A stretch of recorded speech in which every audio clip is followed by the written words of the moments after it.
Welcome, everybody. Thank you so much for being here. And I'd like to take a moment to welcome onto the stage here with us. This is Sujata Tiwari. I am Coach Les, and we are starting our first episode today of Against All Odds, the live podcast. How are you, Sujata? I'm fine. I would like to start by saying things which I'm compelled to say. So I would like to thank you for doing what you're doing, because there was a reader who gave a review of my book in Google Reads, and what the person said was that this book was written for not just for writing, but it was with the intention that there should be very deep, meaningful conversations, something like that. But that's true, and that's what you are doing. People do read my book, and not a lot of questions or not deep diving happens. And I thank you, and I'm grateful and blessed that you are doing that. I'm quite new to social media, doing all this live, and also I have to thank you for that. Oh, you're welcome. Well, the fun thing is, um, really for me too, Sujata, this is maybe the third time that I've been able to do something like this and be able to send it across all media and platforms. One, I want to take a moment to thank the Accelerated Global Connect community and thank the founder, Travis Sims.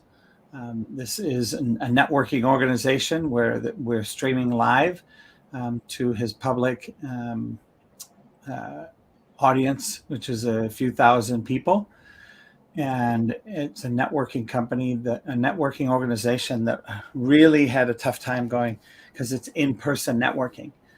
So it was one of the companies that got hit very hard because it instantly in one moment went from being a thriving business that was growing to nothing overnight, because it was meant to be in-person networking. And he shifted gears and went to online and built an online brand, which caused him to then have a little bit of time on his hands, and he wrote 2 books on networking. So if you look up Travis Sims and go to look and see the different things that he's done around networking, and you go to Amazon and look up Travis Sims and look up networking, you'll find his 2 books. And with that, I just want to thank him for being able to put this podcast live onto his social media as well. And we're on Facebook. We're on Sujata's Facebook. We're on mine, as a couple of groups that I operate on Facebook. And we are also here live in Clubhouse, the newest social media, one of the newest social media platforms. And we have currently 12 people in the room, and we're here just between Sujata and I, going to have a fun discussion about her book. And for those of you, I'm going to hold it up here. This is her book, and it is Against All Odds by Sujata. And no retakes, no manuals, real life lessons. And it's a book that black and white book with about 320 some pages. with some pictures in there, and it's a lot of snapshot of her life. And I'm super excited to have her start us off today. And I'll hand the mic over to her to share a little bit about the topic that we've chosen out of this book on her real life, and talk about kind of going back and forth. We've become friends in Clubhouse, and we became friends in Zoom, and WhatsApp, and she is all the way around the other side of the globe in Singapore, and I'm here in the central United States. And I suggested us doing a podcast where we do this live and put it out there to social media and have some fun with, creating an opportunity where people could actually write in and write comments. So currently there's 3 people out there that have said hello, and one, Troy Thompson, saying, "What's going on, Les?" And then somebody, "Hello, everyone." We're out to make a difference in the world by sharing our 2 views, one coming from one side of the world, the other coming from me, one coming from a lovely lady, and another coming from a man. And with that, I'm going to pass the mic, and let's see what we're going to delve into for our first topic. And thanks for being here, Sujata. Thank you so much for taking this on and having fun with us today. Can you hear me? Yes, now we can. Yes. Okay. So I like the way you put things across. There's a lot of talks about gender, and I always say that men and women complement each other. So it's good that there's a man and there's a woman to start off a discussion, as one would say. And I would again like to thank you for doing this, because people don't do it. You do it. You've always consistently done it. You promote people, you support people, and you do it very selflessly. So I thank you for that. And for all the people who show up and who are there, I would like to give a huge shout out of thank you to them also for always being present. And the silent support is equally important, and for that I thank all the listeners wherever they are and whichever platform. I would like to tell the audience that I'm very bad at social media.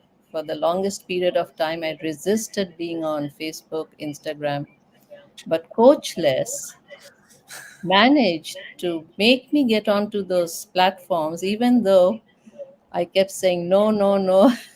I finally gave in to his persuasive powers, and believe me, he has. I thought I was good at persuasive powers, but I think I've met a match who can persuade me to do things I've never done against my wishes. I won't say against all odds, but practically very much the same. So I look forward to this discussion of ours. Excellent. So we've chosen, actually, Sujata chose, and I laid it on her shoulders to choose a first topic for us to discuss. And one, as you're listening to this, I'm going to invite you to listen from a very different place. One, I want you to know that from my point of view, and I'll let Sujata share, and she can share this before she jumps into the topic. I want everybody to know, first off, I have ultimate respect for both men and women. I have ultimate respect for all races, all nationalities, all creeds, all people, no matter how high, no matter how low, no matter how smart, no matter where people come from. I regard each of us as amazing miracles and from my place, from God's gift. Some people would say the universe, some people choose whatever you'd like. You're going to be hearing from my point of view as a Christian male, that has an open philosophy to spending time even with the church that I am building with a board of directors and people online called the 24-hour Bible Study Church. We're open with all arms to all faith and all walks of life. We have chosen to use the Bible as our principal foundation to create, teach from, learn from, share from, and listen from. And from that space, I believe what will happen in this conversation, based on my love and respect for Sujata, and whether she has the same point of view as me or not, that what we will contribute through having this discussion is an opportunity for people to see the potential from all sides, the potential from two people from different walks of life, from two places in the globe, bringing together what is a conversation of integrity, respect, and a complete understanding of we're both human and we both have a viewpoint that is completely individualistic to our upbringing, our genetics, and from all of the stuff that we've had happen to us, regardless of the location, place, money, power, delineation, or any of that. And I'm excited to do this for the simple fact that if the world, I believe, we could transform the entire planet through communication. And that's what I'm up to. And I'm so happy to now hand the mic back to Sujata for, I believe, her view is very, very parallel to mine. It isn't better, it isn't worse, it isn't right or wrong. It's not gooder or better or worse. It just is her view. And my view is my view.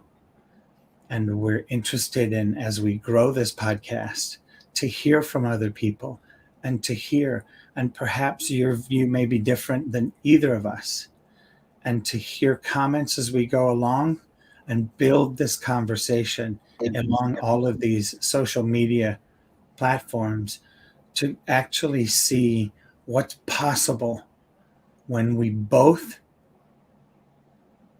align up and we can have three railroad tracks running in the same direction of life, and yet all three be different and still respect and have integrity between all three of them. And perhaps by some small stroke of genius, God willing, the universe willing, all of us will be raised up and the boats will rise together.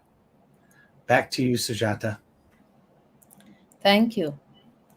So I agree with what you say, and I'd like to expand on it by saying that I learn from nature. This whole universe is like nature. If you go to a nursery or if you go to a garden, there's so many different kinds of plants, there's so many different kinds of flowers, and each one is unique. And the problems that we have across the globe are also similar in nature, may have some unique points which we discuss. But at the end, at the core level, we are humans, no matter what hat we wear and where we are. But we feel the same, and in many cases, we think the same. And when trauma happens, your pain is as relevant as to any other person who has a trauma. We may have similar traumas or we may have different kinds of traumas, but the pain that we feel is the same. If we bleed, then we bleed. There's no actual color to blood, is there? So, what I want to say is differing views are like the garden and the nature, where there are different plants and there are different kind of animals and there are different kinds of species, and they all exist in harmony. Human beings are the only ones who actually have conflict of interest. But if we remove all our baggages and definitions and just focus on the issues, we will find that across the globe it's the same issues, I chose police, about the police as a topic because I believe in different parts, including in the part that, in USA, there were uh, two police officers who died, and when they responded to a call on domestic violence.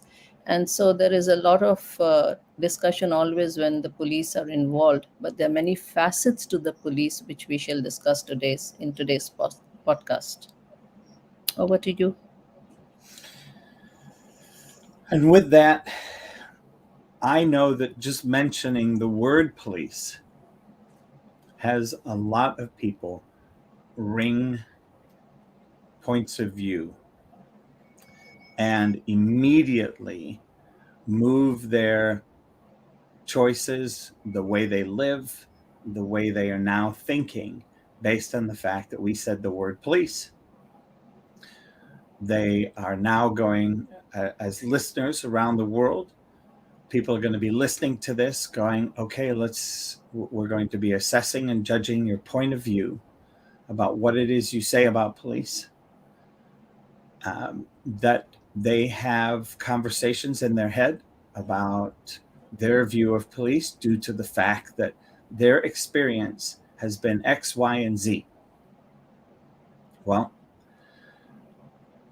as I jump into this conversation, my experience is LMN in the middle of the alphabet.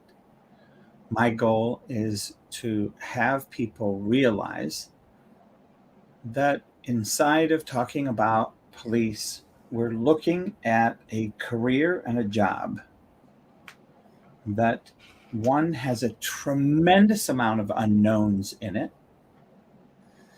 And the training is only as good as it can be based on the time, the allowances for financial training that are made available, the people that apply for the job and their skill level and their personality traits, their humanity, and their ability to judge, assess, and reason, and all of that.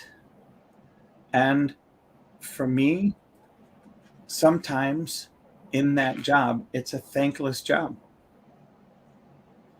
People are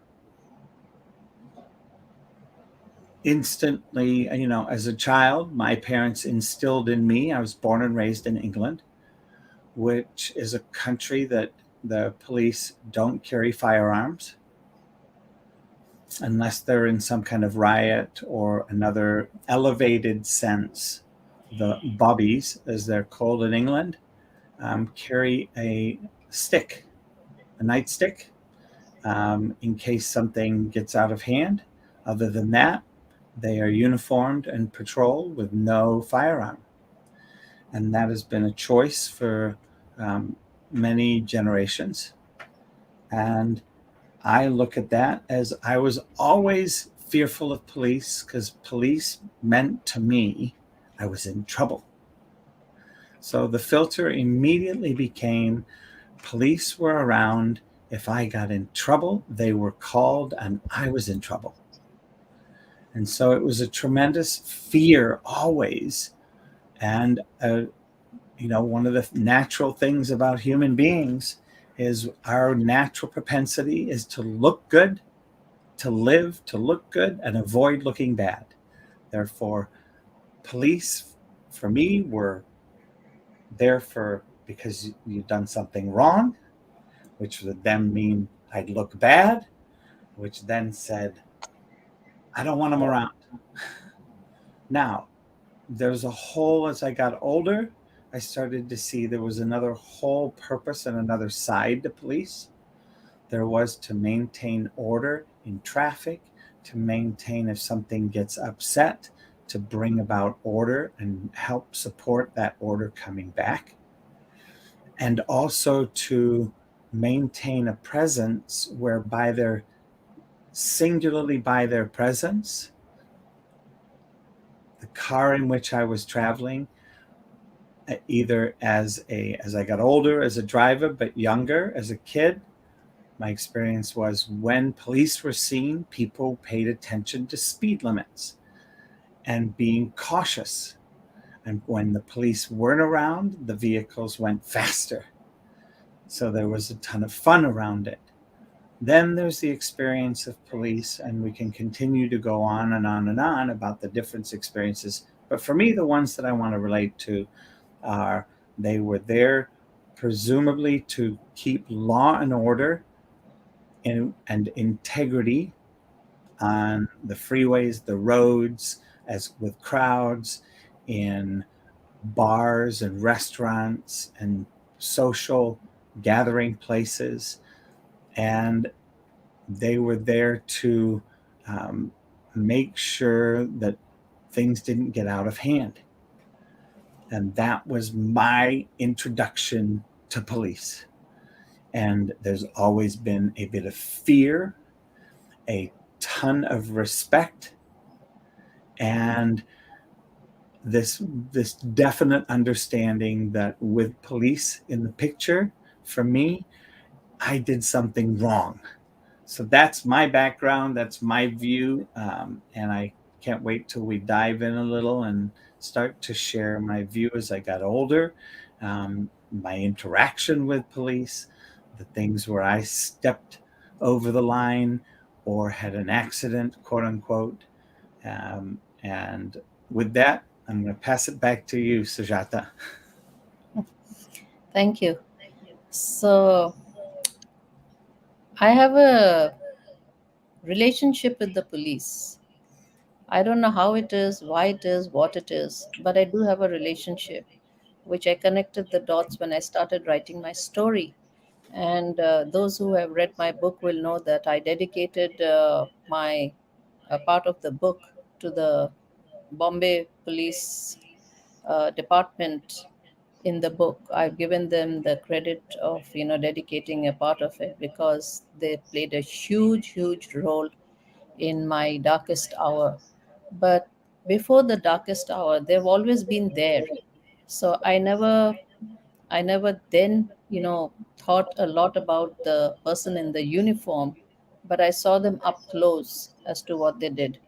And it my association with the police at different stages of life were in different capacities.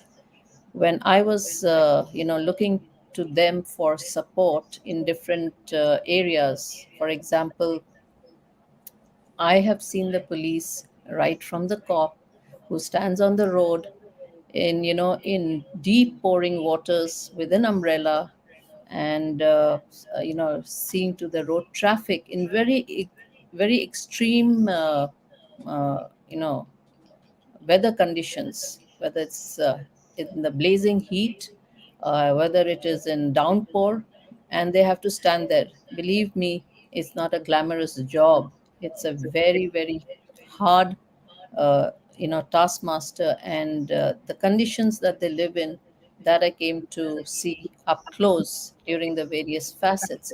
When I was my first interaction with the police was when I was into the anti counterfeiting business. And during that time, I used to conduct raids and investigations with the help of the police. So I would go with 20, 30 police, people. I would go to the place, we would conduct the raid. And then what? Of course, the media will only capture that so and so raid took place and this is what they discovered or they uncovered or people they caught, but they don't know that after you go back to the police station, it is such a tedious process to actually write down what all happened, what goods did you seize, how to do the entire process. It takes hours and hours. And it's not as if you're sitting in a five-star hotel, you're sitting in dismal, drab conditions. At least I'm talking from my interaction and perspective of the Indian scene, because I was in India when I was doing all this stuff.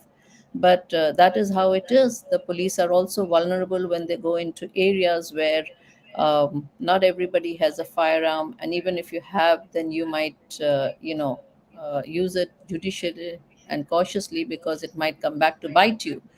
And so that was my first interaction with the police in my professional capacity when I was doing anti counterfeiting. Uh, in my personal capacity, in India during that time, not now because I think it's mostly eradicated, though they're still out there lurking. You know, the mafia has been there for a very, very long time, and the underworld has been there. And in India, during that time, which I'm talking about, there used to be a special elite group called the Encounter Cops. Now, those Encounter Cops had it was very exciting. All the journalists, they used to cover stories about them because it was very exciting, as they were the only persons who could just shoot and kill at sight if they met a gangster or if they found somebody from the underworld. And it's not to be, you know, used. In any manner, but there will always be theories and conspiracies, and there will always be a lot of drama if a killing happens, as to whether there was background to it. Did the police actually kill somebody who was trying to flee, or somebody who was, meant to be killed, or whether they had a personal vendetta and all? So that will always come in any kind of a police encounter shooting. And so while I covered them as writing about them, I had my own personal incident where, I was threatened by a driver, and the building management never took any notice of it. And so I had to fall back on my association by knowing those Encounter Cops and seeking their help. And they helped. They came and they sent the message across not to mess with me. But what happens to people who don't have the connections? That is very, very key, because in some countries, if you have the connections or you're able to go, to the top, is a different thing. And this was brought out at one of the readings, I think, by Lotus herself, where she said that nobody got into the fact that how did you get to the, to the higher ups. If I fast forward it now, that when the rape case of my daughter happened, I had to go from the junior most person who's stationed in the police station to the higher most seniority rank of officers. And I had to do the whole of it in my 6 to 7 year battle. And that's when I saw them up close. I saw the drab conditions in which they operate day in and day out. When you deal with so much of trauma and all, you do to some extent become insensitive, and your manners might seem to be brutal or uncaring. But it's actually from seeing such a lot. I mean, these are like people who are forensic science and other departments, where when they have to see the dead bodies, if they didn't have that steely uh, disposition, they would not be able to do their jobs. And I think we forget that many a times, as to what all they go through and in what conditions they live. To even attend a court case in India, they are paid. I mean, I don't even want to say the ridiculous amount that they're paid to just go to the court, which could be one end of the town, and that's where they are. However, I, like any other person, I too had a mindset, and I always used to tell my daughters, do anything but never land up in a police station, because the police have their faults as well. There were a lot of uh, you know there were rape cases, there were molestations and other things attributed to some police officers. But even if one person does it, the entire department gets a bad name, which I was to see later. And so I always used to be very frightened of anything which would make me go to the police station. But when I was on the job, I learned to see them as human beings, and everybody is the same. You have corruption in corporate houses, so what's the difference between corruption in a police department? So it's from top to bottom if you talk on those issues. But to look at them as humans, to understand where they're coming from, and understand that one bad apple, one bad actor does not mean that the entire force is like that. And only through your experiences you can experience the good or the bad. And that's what happened in my case. They were the pillar of strength for me um, during my time. But not that I didn't face some of them who had mindsets and who were not very kind. And for the time being, I rest my case. Well, it's interesting, Shuzata, because I think as in any organization, right, corruption happens. And we somehow, the prevailing wind that exists out there is that somehow police are supposed to have some ability to be above human conditioning. And that somehow, when one police person has a negative impact and makes a mistake, that now all police are condemned. And I marvel at that for the simple fact that how can we be so obtuse in our view of police to think that that is the way it is, and to not realize the pressure that they are under. You having described it perfectly, knowing that they somehow become a little bit numb to all of what is out there. And at some level, I'm thankful for that numbness so that they can do their job when they're faced with something that somehow has, would have some people faint, some people turn tail and run, some people hide. I mean, and I share this constantly because a lot of my interaction with police has been around speeding. That's I would say, my Achilles heel. I, for many years, drove 55 to 65,000 miles a year as a salesperson. When the average person maybe drives 10,000 miles a year, that's a lot of miles. And in a car, not a truck, delivering around the world. This is just in a car going from place to place, location to location as a salesperson. And the faster I went, the quicker I could get and the more I could cover. And therefore, if the speed limit were 70 and I went 80, I would get there 13% faster. So over the course of a day and a week and a year, that's extra days. And then starting to know where the police were, pay attention. And then when they did catch me, being super apologetic, being super respectful, honoring their position, making things as easy as possible for them to do their job, and acknowledge the fact that, yes, I was breaking the law. And occasionally, knowing that I was doing, not even aware that I was doing it, because it was such a natural thing for me to do. And so at one point, as a sales rep, I was budgeting 3 speeding tickets a year. And usually the first one would have me slow down for a little while. The second one would have me slow down for a little longer. And the third one would really have me use cruise control most of the time and sit there and be like, dum, da, dum, da, dum, da, dum, da, dum, as the engine was being controlled by something other than me. And what I noticed is all the different people that would come, and some would say, here's your warning. I see that you used to have a very lead foot years ago, and you've been much better. So watch it. Don't let it become a lead foot again. And I watched these personalities and was very respectful, always, knowing that they were the representative of the local law.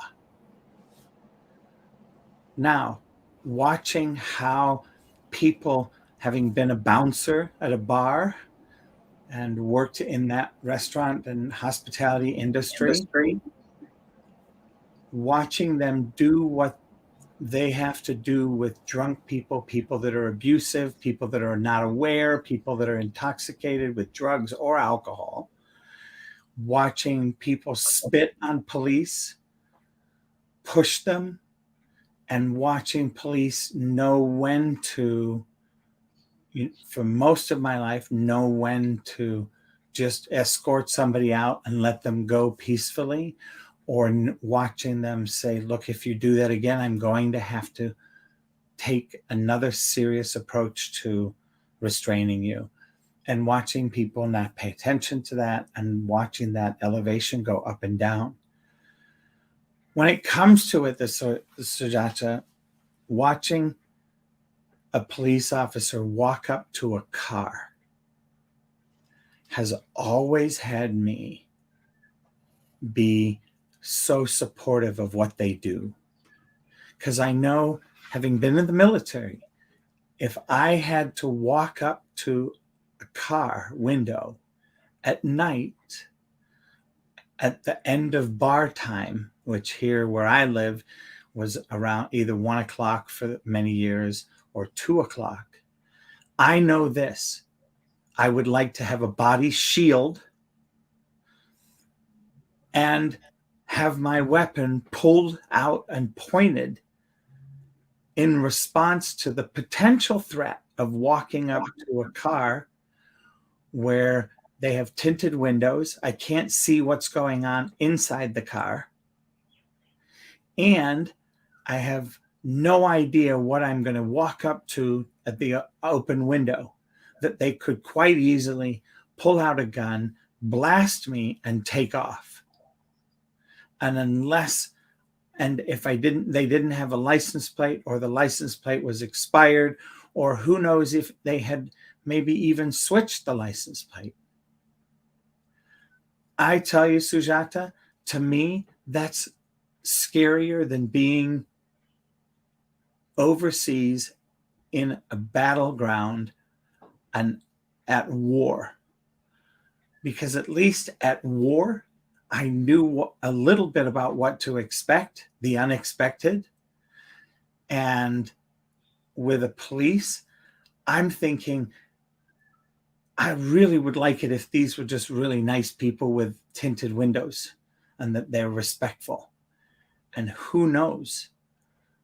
And who knows how many times we don't hear the reports of things that happen because it's not dramatic enough to make the newspaper. It's not a big enough deal, or it's between the wrong type of people. I tell you what, I give police a lot of credit just for that, Sujata. I don't know what your thoughts are about that.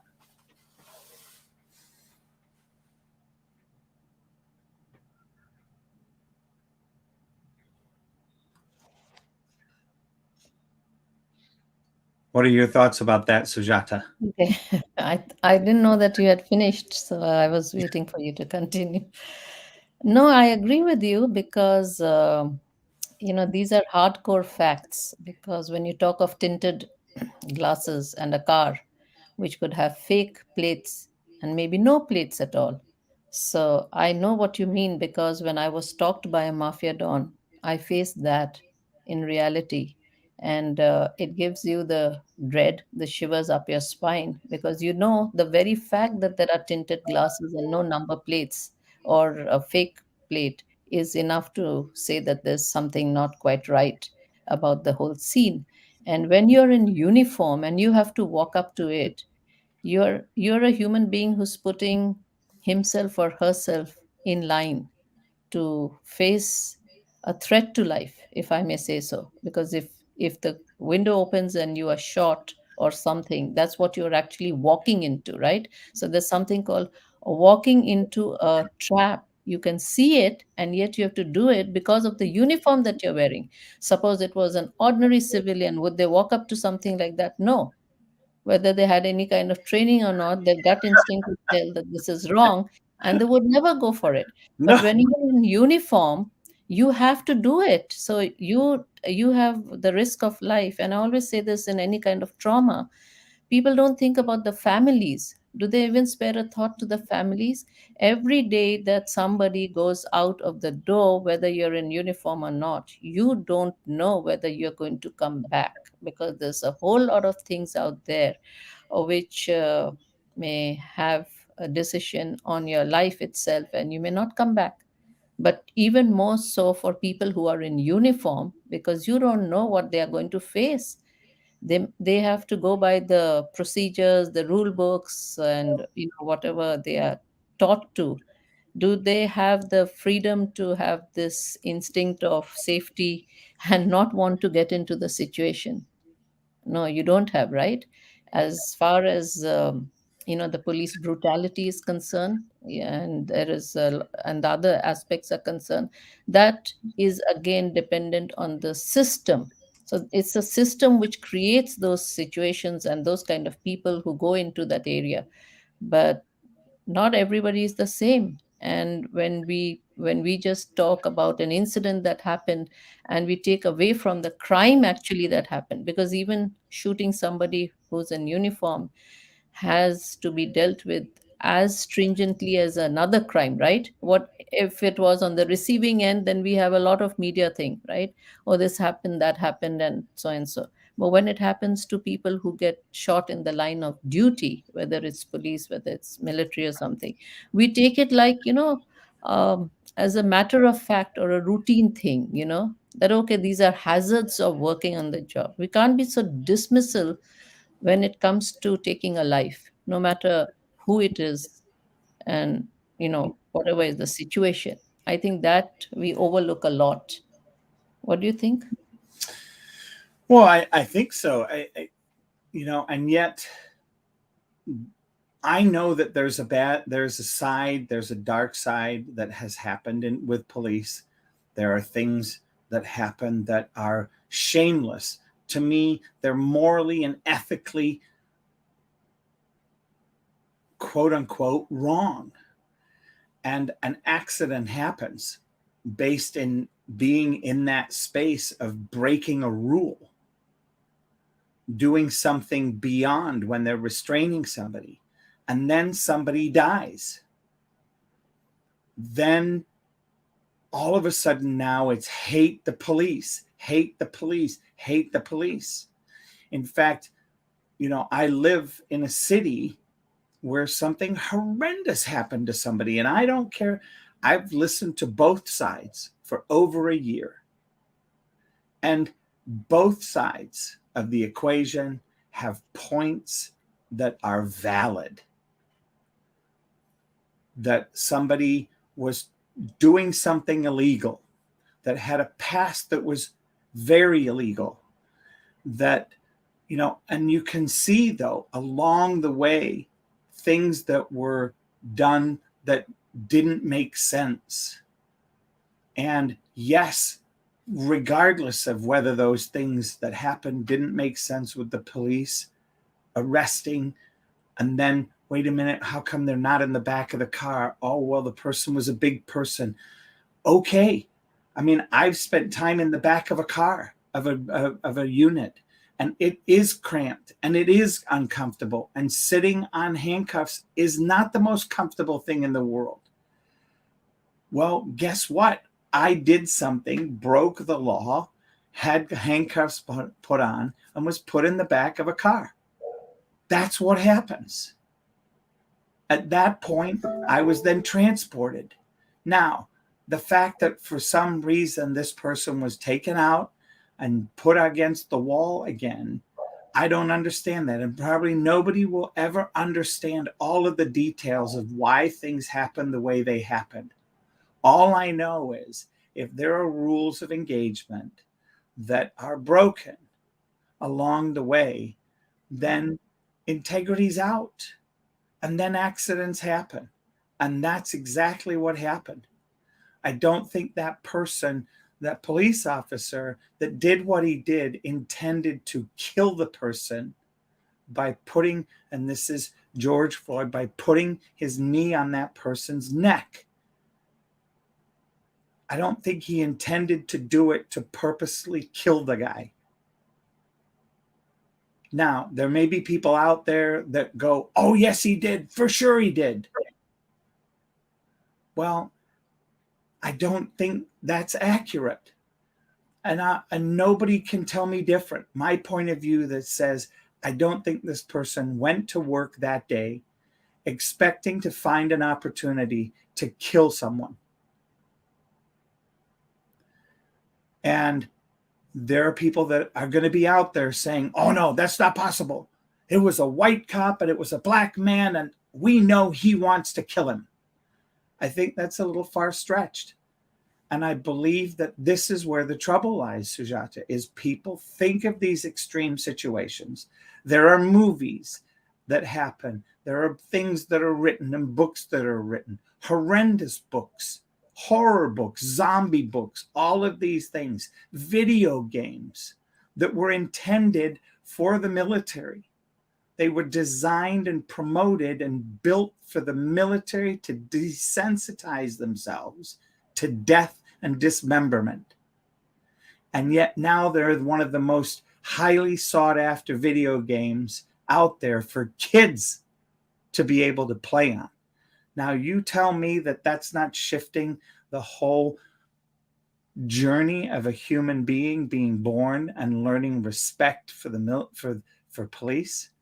I believe that our society has a reckoning to come to, and a place where we're disrespectful to the other person, even in their human nature.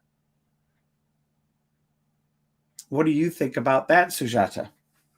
Yes, I agree, and that's what I've been also saying, that when an incident happens, we take away the focus from the actual incident or the crime. We get into these definitions of white and black, man and woman, or whether the person was from a certain strata of society, and so they set themselves up, or they are marginalized, and so that is why when a brutality happens or a mistake happens or whatever you call it, the shifting of the actual incident goes into another realm. And we forget that we are also human beings, and human beings, it's like a, what should I say, it's a paradox, but every person has a mindset, and we look at that incident from based on our mindset, right? So because there is a white and black issue, we will focus on that rather than actually what happened. Not many people will go into it, that what happened and all. And I don't think that everywhere, like, because I've dealt with all aspects, not everywhere there is a setup and sort of a background thing that we are engineering a setup where you're going to shoot somebody or kill somebody, right? Things can happen on the spot, and on that spot is our decisions made by human beings. We always forget that we have a choice to make a decision, whether it may be right or wrong, but in that moment you make a choice, and that could be right, wrong, could be whichever way, and we don't even know how it will pan out, because in that real life, that's what I say, no retakes, no manuals, right? In that moment you have to take a decision. Whichever side you are in, whether you are the victim or you're the perpetrator, you make a decision. And that is what people forget, because everybody has a mindset, from law enforcement to judiciary to everybody. Behind that uniform, you are a human being who has a mindset, who may have biases or not, but you are in conflict with the nature of your job, right? So even if you have your personal biases, when you put on that uniform, you are guided by certain constructs that are in place, and you have to think accordingly. But in a life altering moment, the human nature kicks in, and also a reflex action of what you are. For example, it is a reflex action of the police to probably draw their gun or to go for that action where you're going to catch a person. You may or not have all the facts whether the person is the culprit or not the culprit. That is why we have investigations. That is why we have a after the scene of when you catch somebody, right, as to what the person is all about. Sometimes you may recognize that it was a wrong guy, and you may let the person go, right? So it's not as if for the moment, if you catch a person, does not mean that it's you're going to go to the gallows, so to speak. I mean, it's like an extreme statement, but that's what I'm trying to say, that's why we have a procedure in place of doing the follow up to what you actually do at that moment when you catch somebody or you do something. And when you have a life threatening issue or a moment or something, then it's I think a natural impulse for people to draw their weapon. I mean, that's why, I don't know, in your culture you all have that where you anybody can own a gun. It's not there in all countries where you can own a gun. And I think, thankfully, I should say, thank God for that, because I don't know, people would use their vendettas and mindsets to probably polish off each other for mundane matters. Well, I mean, I happen to be live in a country where you can own a gun, and there Yeah. are certain things, training that you have to go through, and you have to register the gun, and the gun, um, you know, the police in my city know I have a gun, and they know that I have training, and I have the right to conceal and carry my gun with me, my sidearm, in anytime and anywhere. And I look at that as a huge responsibility, huge responsibility.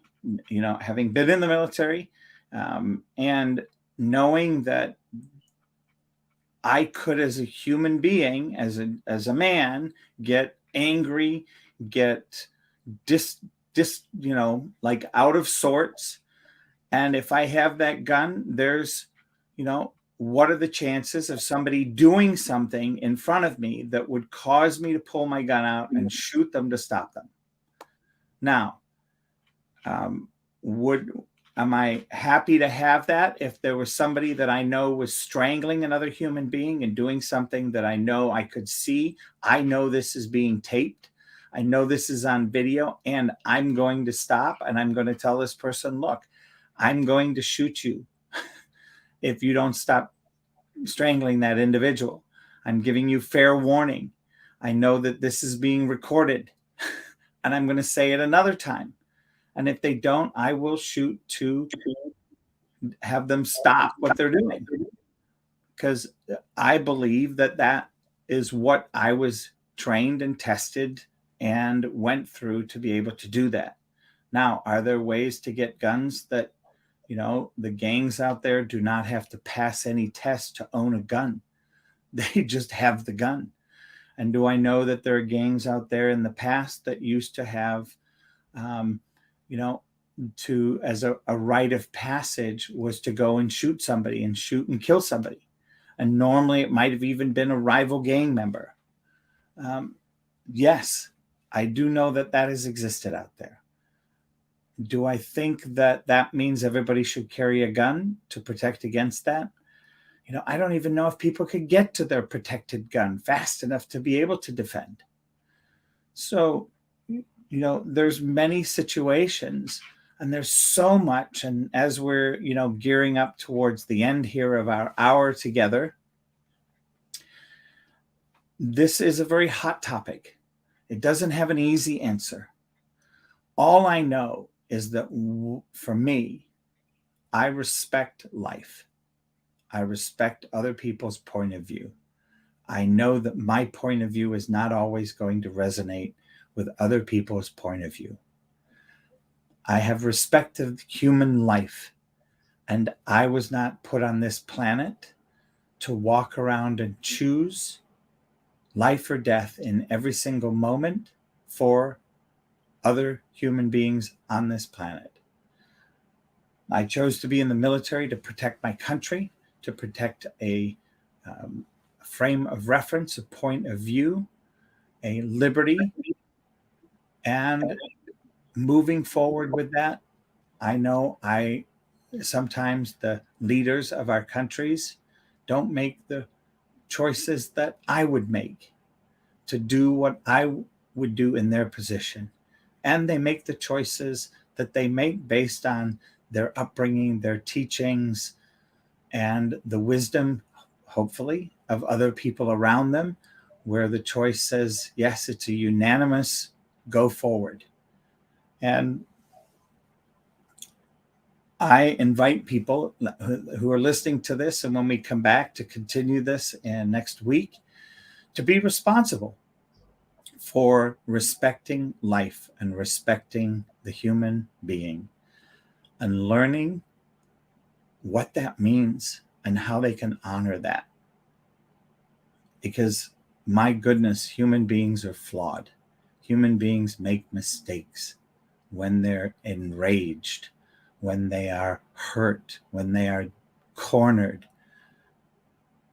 we have a monkey part of our brain that takes over. And sometimes as it takes over, it doesn't necessarily do it in a very logical manner. And if I can leave and allow you then to finish up here, Sujata, I thank you for this opportunity to have this discussion. I appreciate those of you that have listened or are listening going into the future of this.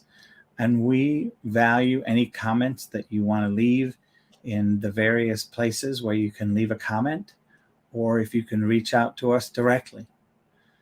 We thank you for your time. Listening is always a privilege, and we appreciate you listening to us. And with that, I'll pass it to you, Sujata.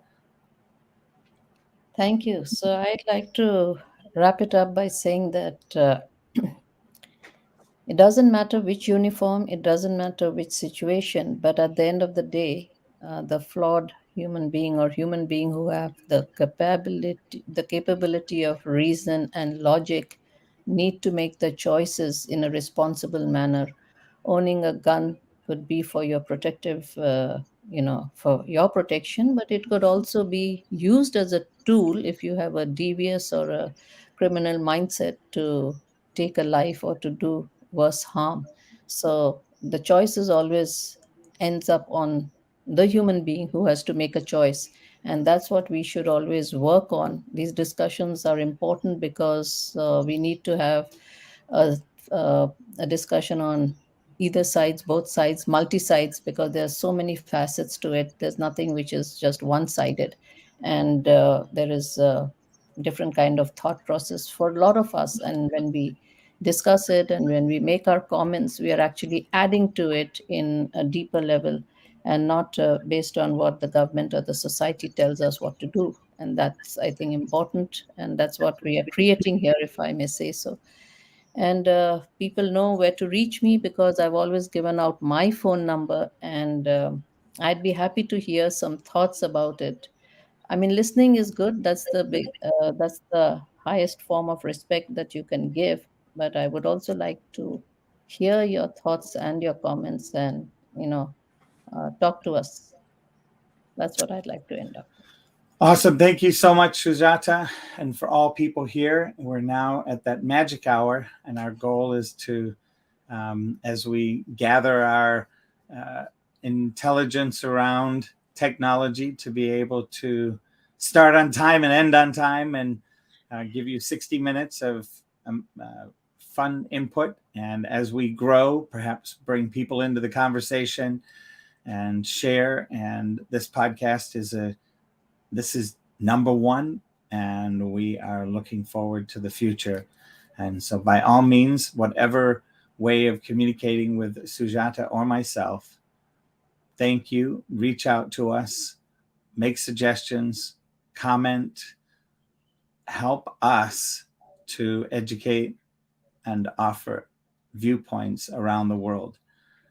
Thank you, and we will see you next week at the same time. Actually, more accurately, at 4:30 rather than 4:37. I think we started at. And I really appreciate my partnership with you, Sujata, and thank you. And with that, I'm going to just play a little fun little outro here to say cheerio, and God bless you all, and have an amazing day.